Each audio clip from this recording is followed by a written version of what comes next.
Yacouba Kébé, éditorialiste et aussi secrétaire exécutif du mouvement Transformons le Mali. Makan Kouné, directeur de publication du journal Nouvelle Libération. Ça peut être un bilan mitigé, mais c'est une présence qu'il faut d'abord saluer. Parce que si on se souvient des circonstances dans lesquelles la France est arrivée au Mali, c'est une présence qu'il faut saluer. Quand on se souvient de 2013, de janvier 2013, quand on nous dit que le Mali, particulièrement Bamako, était sur le point de tomber et que la France vienne à la rescousse, à ce niveau-là, je pense qu'il faut saluer cette présence-là. Mais au bout de 7 ans, c'est vrai qu'il y a eu des voix qui se sont élevées contre justement cette présence en se disant qu'on n'avait peut-être pas tous les contours de la présence au Mali. Quand je dis tous les contours, ce n'est pas forcément des contours sécuritaires, mais est-ce que cette sécurité ou cet appui sécuritaire n'est pas lié à d'autres intérêts que nous ignorons? On peut dire que les choses ont été clarifiées, comme Macron l'avait souhaité il y a de cela un peu plus d'1 mois. À savoir, tous les chefs d'État du G5 Sahel ont réaffirmé clairement leur volonté de voir la France, de demander à la France de rester sur le sol sahélien, de les aider à lutter contre le terrorisme.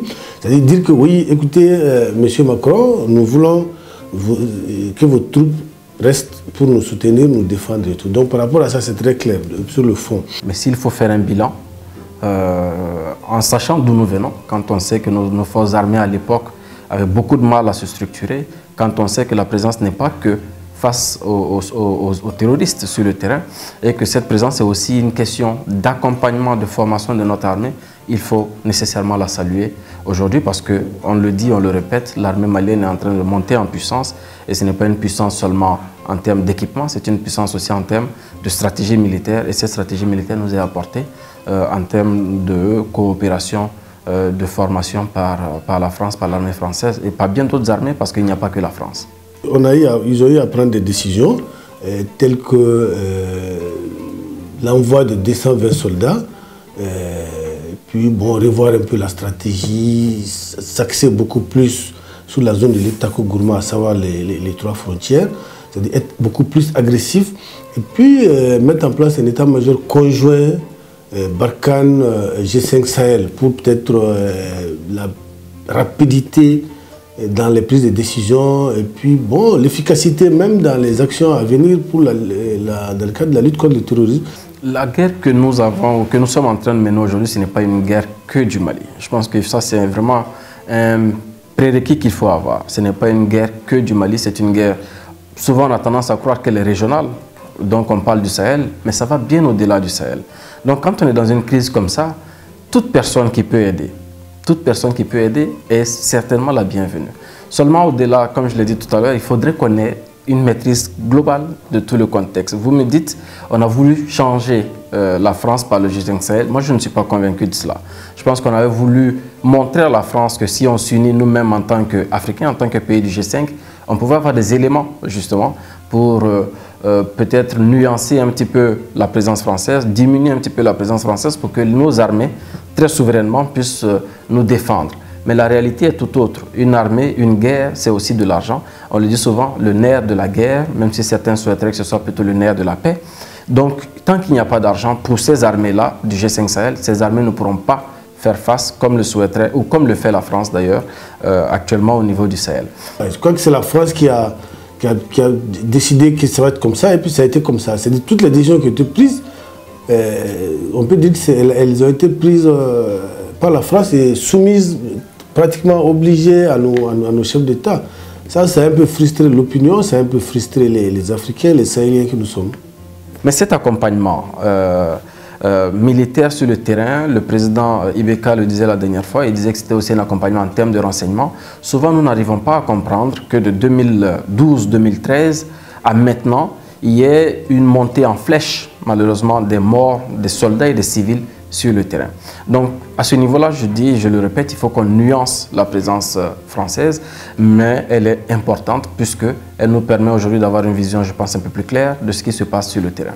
7 ans après, est-ce qu'il y a encore des risques d'exaction? 7 ans après, qu'est-ce qui se passe à Kidal? 7 ans après, pourquoi l'État malien n'est pas à Kidal? Pourquoi le gouvernement n'est pas à Kidal? Pourquoi l'administration n'est pas effective à Kidal?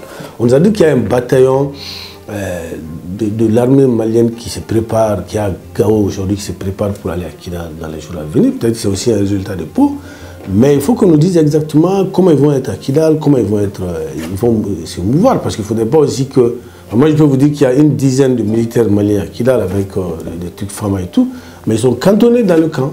Aujourd'hui, les 200, 300 militaires maliens qui vont aller à, disons, de l'armée reconstituée qui va aller à Kidal bientôt, dans les jours à venir, comment est-ce qu'ils sont traités à Kidal? C'est aussi ça. Donc, par rapport à l'opinion, il ne faut pas qu'on croie que, parce que les présidents sont allés dire, ok, c'est bon, qu'il n'y aura plus de manifestations anti-français. Mais il y a des manifestations même en France. On ne peut pas lutter contre les manifestations. Les gens ils veulent juste un résultat chez nous. S'il n'y a pas de résultat, tant qu'il n'y a pas de résultat, ils vont contester. La question de Kidal, si on s'en tient à ce qui est sorti du dialogue national, est en train d'être clarifiée déjà par le Mali. Je pense que la question de Kidal est une question de souveraineté nationale. Ce n'est pas la France qui va clarifier cette situation-là. C'est au Mali de s'assumer et de clarifier cela.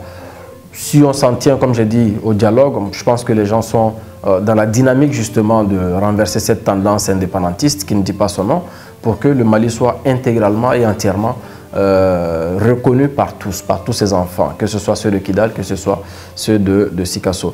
Je ne pense pas que ce soit véritablement une situation qui puisse être posée à Pau. Je ne pense pas que ce soit une question de Pau, c'est une question malienne, il faut qu'on s'assume. Aucune nouveauté en réalité, il n'y a aucune nouveauté. C'est que pour ce qui concerne le développement, pour ce qui concerne les déplacés, les réfugiés, c'est la même chose, c'est les mêmes décisions qu'on ramène tous les ans, tous les 2 ans. À chaque fois qu'il y a une rencontre par rapport à la lutte contre le terrorisme et tout. Parce qu'en fait, c'est là.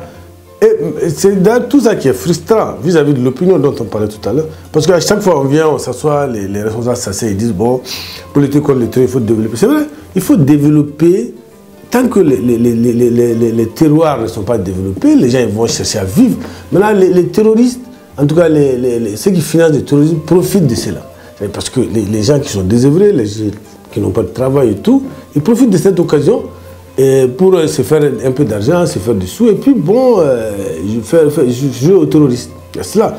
Maintenant, c'est vrai que tout ça, on a déjà entendu. Aujourd'hui, ce qu'il y a lieu de faire, moi, à mon avis, il n'y a pas de solution miracle et tout.